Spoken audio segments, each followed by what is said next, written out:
man. Are you okay? Oh, yeah. I'm fine, man. I forgot my mask. I don't know what the rules are anymore. It's crazy in there. Oh, I've got mine.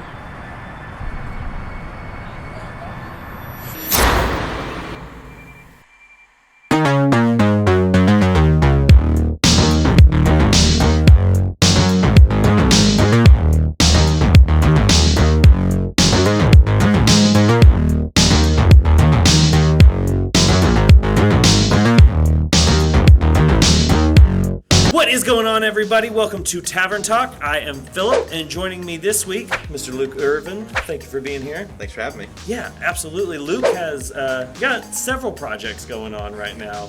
Tell me a little bit about everything. I know you got podcasts, movie reviews, different things. Yeah, so I started my YouTube channel way back in the day. Pretty much like once the internet allowed us to get our unique URLs, I just snagged up everything I could. So I've been sitting on this for a while. But I've been sitting on this idea for a few years now, so I started Take 25, where I sit down and have conversations with various Arkansas creatives, and that can be anything. It could be an entrepreneur, it could be a musician, filmmaker. It doesn't matter to me. I just want to sit down and help tell their stories. Yeah. And as a subsection of that, I do Take 5, which is more of a review section. Right now, focusing mostly on movie reviews and tech, as my background is primarily tech. Okay. Yeah, I know you've developed a couple apps and things like that. For a decade, I've been building apps for iPhone and iPad. Very cool. Yeah. Well, definitely check out Luke Irvin on YouTube. You can find Take 25 and Take 5 there, and I'm sure you got a lot more stuff coming soon. Maybe. Working on a lot of things. No, but I know you're a busy guy, so thank you for taking the time out to be here. I really appreciate it. And especially walking into a movie, I was kind of tepid about it. I wasn't sure. This week we watched The Conjuring, The Devil Made Me Do It, aka The Conjuring 3. So let's just stop right there. We won't give any more detail about the movie. Initial reaction, we just walked out of the theater. What did you think, and where were you at with the Conjuring universe coming into this? Sure, so I went in this with some pretty low expectations. Yeah. I think The Conjuring universe is very interesting. I did like the first film. The second film, not so much. So That's what set my expectations low. But I will say I did enjoy this a little bit more than two. Okay. That's funny. I really enjoyed the first two Conjuring films, but what set my expectations kind of low for this one this is the first one not directed by James Wan, and it is directed by Michael Chavez, who directed one of the Conjuring universe. He directed The Curse of La Llorona.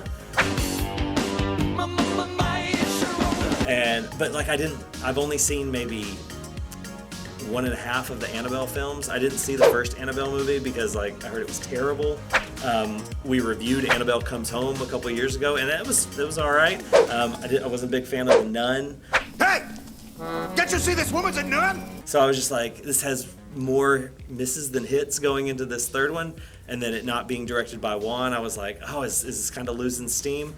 But all of that to say, I kind of got to the same conclusion that you did, in that I really enjoyed this for what it was. I enjoyed that it really kind of went in a different direction than the other two Conjuring movies. This kind of decided to take on a different genre almost in a way, and more of an investigative film, more so than a horror movie. But obviously it still has, plenty of scares and jump scares and all what you would expect from a Conjuring movie. But overall, reaction to this one, what were your highlights, lowlights from The Devil Made Me Do It in particular?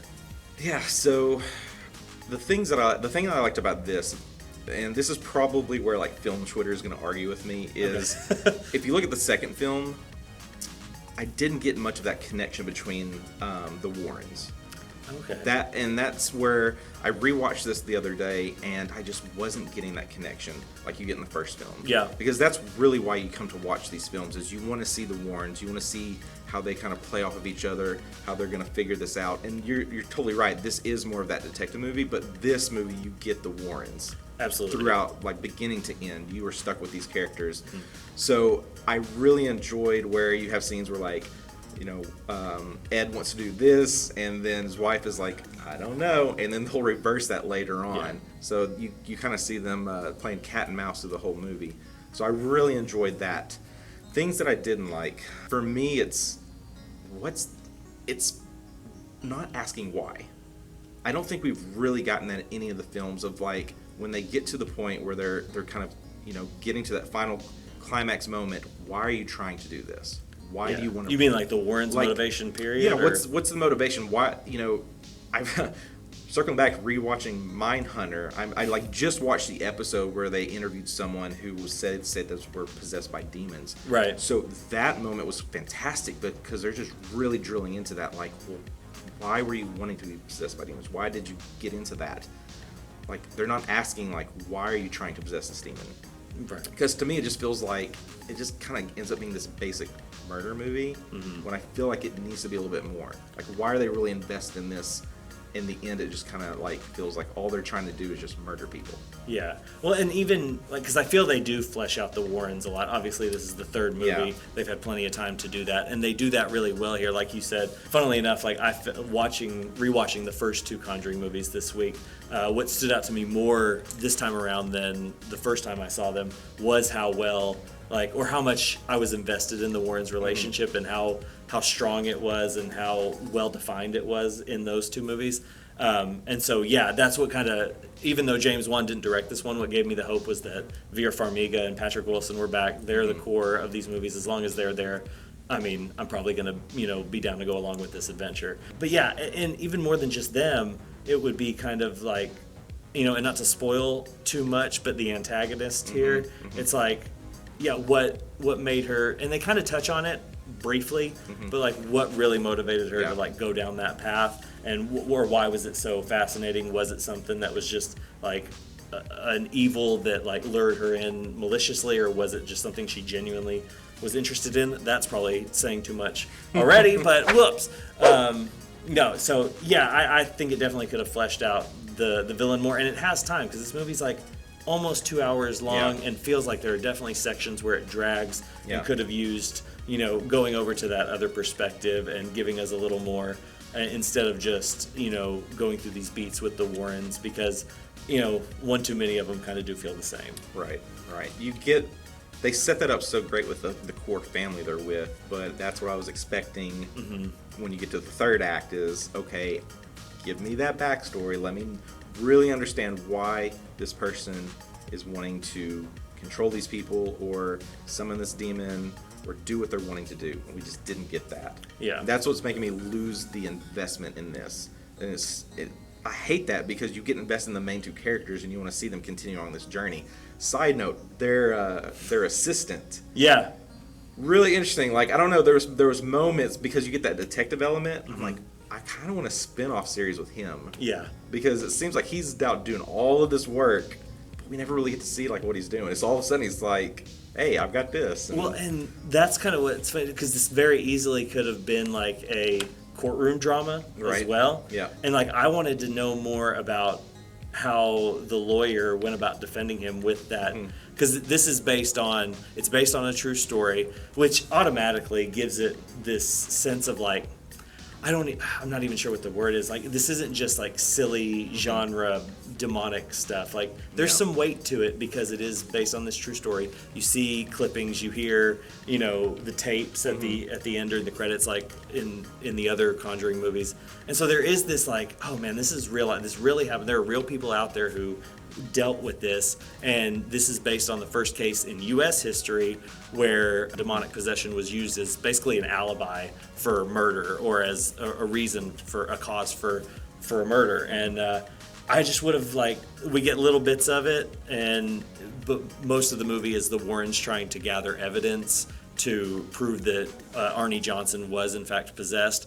But we don't spend as much time with Arnie or with his lawyer and how they're building that case. And I don't know, that's a whole movie. Yeah. That's a whole different movie probably. But it's a fascinating story, I guess is what I'm trying to say. Yeah. And I feel like there was more to pull from here than they did. And it kind of plays it safe in going with just hanging out with the Warrens and going through kind of the supernatural paranormal stuff that we're accustomed to for this series. Yeah, I would have preferred that. I would have taken either an extra 15 to 30 minutes to get that depth of the story and not so much of the special effects. That's what ruined the second one for me. I just thought it was just over the top, cheesy, and and I didn't really connect with the whole nun element. Hey! Can't you see this woman's a nun? Because the second film with me, it's like two different stories just pulling against each other. It didn't really mesh well. I wasn't buying it. Then you get to some of the, you can see where they had more money. Yeah. Right? Because some of the effects were they just didn't work for me. And that's what just like, there are moments in two that are really good and I get invested in it, and then something else happens and then it just takes it all away. And the trailer for this one, that's what got me super nervous, because you do see some of the bigger moments, and I'm just like, ooh, don't get greedy, don't just throw all the money towards effects. Good thing is they don't do that as much. They don't do that in the way that was done in the second one. Well, and one thing I did like about this, and that was kind of a detractor of two for me, was that they were setting up the nun and the crooked man and like all these other things. You could tell they were setting up the spin-offs of this Conjuring universe, and in this one, we don't really get any of that. This is strictly focused on the story it's trying to tell. This, this murder trial and everything, which I thought was really good, because it really is like, that's the hook for me. Like, this really is a fascinating case, and you wonder how much, like, how far they're pushing this past like what actually happened. Like, I'm very interested to go back and read about this case and find out how much is based in fact, and how much of this movie is strictly from the Warrens' perspective. Yeah. So I did look more into the Warrens before watching this film.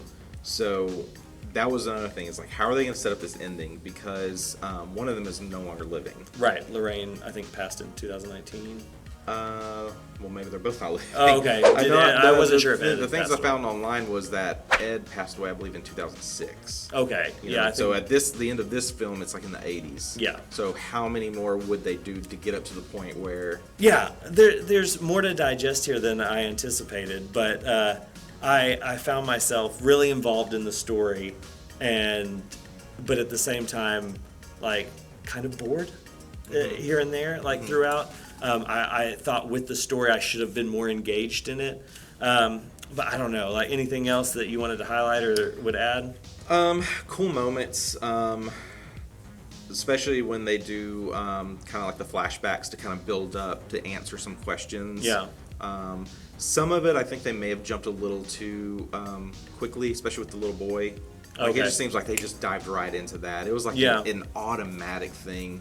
And when those things happen in this film, later on you don't really get the answers of like why. Like, why would our antagonist pick specific people? Like, I don't think we ever really got that. So those were nitpicky things. But when you kind of see these demons, they did some cool stuff. The waterbed scene, not to spoil the full detail, but really cool ideas. Yeah, that was a really cool idea. So and I think Chavez has some really cool like directorial moments especially with, and I can't remember how Juan did it, even though I just watched them, which may not speak well, but like some of the transitions from Lorraine's visions and how it goes from the real life setting to her visions. I thought some of that stuff was really cool. But no, I don't know.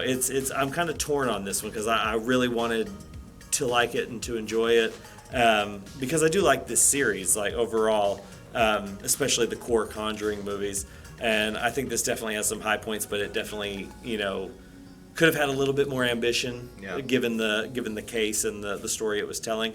But now, here on Tavern Talk, we usually do out of 5 stars. What would your star rating be for Conjuring The Devil Made Me Do It?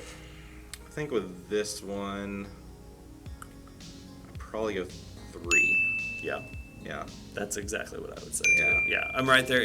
It's fine. Like, if you're just going into this expecting kind of a fun horror movie, I think it offers enough jump scares to the point that you'll like have a good time in the theater watching it. I think if you were to watch this at home, with just one other person, you might fall asleep on the couch. I don't know. Maybe not, but it definitely kind of drug in a few spots for me. But it's kind of middle of the road. Yeah, sometimes that's what you get with detective-esque films, and that's what this is, and maybe that's the biggest issue, is like they couldn't really figure out what proper direction to go. Was this going to be a courtroom drama? Was it going to be a detective film? Was it going to be a horror film?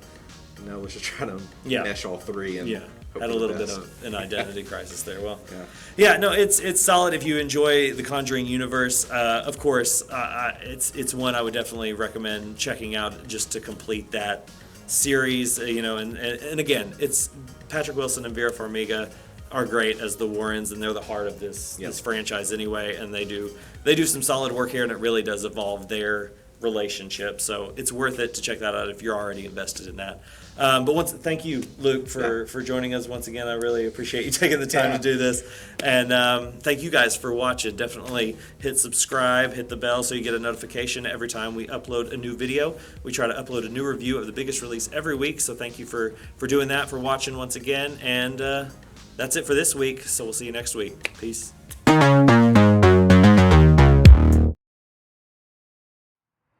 I can understand why people vlog with this kind of style. It's very fun. Just to like really point the camera at people. Oh God, Christine. Do you want to Are do they coming up? I don't know.